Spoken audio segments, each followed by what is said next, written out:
Authorities in Zimbabwe have begun assessing the effects of the El Nino-induced drought to establish the exact number of people who may need food aid.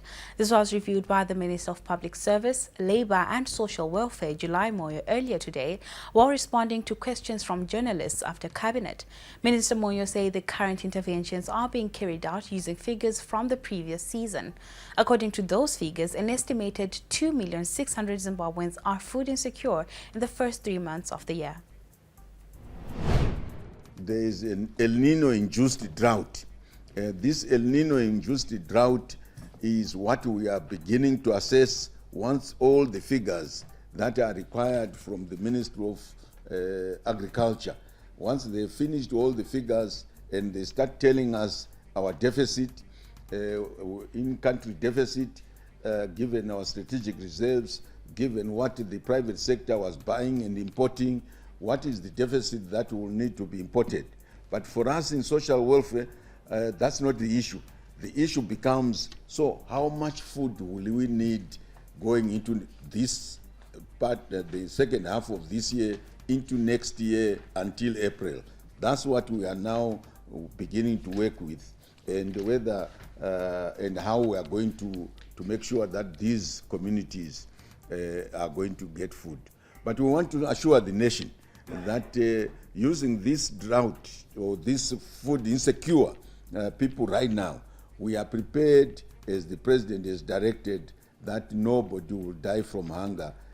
Now, Zimbabwe today began the second round of the national polio vaccination campaign.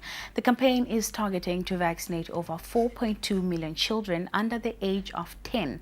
This comes as the country is fighting to avert a polio outbreak after a case was detected in Mashonaland West last month. The country launched the polio vaccination campaign last month, with the first phase campaign surpassing a target of over 4.6 million. The polio vaccination campaign is ongoing in the country as we speak right now, starting today, and is ending on Friday, 22 March. The target age group for vaccination are those children aged from 0, those who have been given birth, from birth, up to those who have not reached their 10th birthday. They're supposed to be vaccinated. That is the same target which was reached in the previous campaign, which was conducted in February. So this campaign, which is being conducted this week, is the second round. In the previous round, the country managed to reach more than 4 million children with the polio vaccine. The major objective for vaccinating children with the oral polio vaccine is to protect them against the poliomyelitis disease. So far, there's ongoing transmission in the country and in the region of the polio virus. It has been detected within our sewages in Harare, and also within one child who was found to be not well in Mashonaland West because of the polio virus. So we need to bring our children for vaccination within that target age group of 0 to 10 years so that we protect our children from the polio disease. Local tobacco contractor Ethical Holdings says merchants should pay competitive prices to tobacco farmers to reduce side marketing. Side marketing is a form of contract default in which a farmer agrees to grow for one buyer but sells to another, making the contracting merchant lose their tobacco but also the agricultural inputs they provided to the farmer. Our reporter Melissa Chatikobo brings us this report.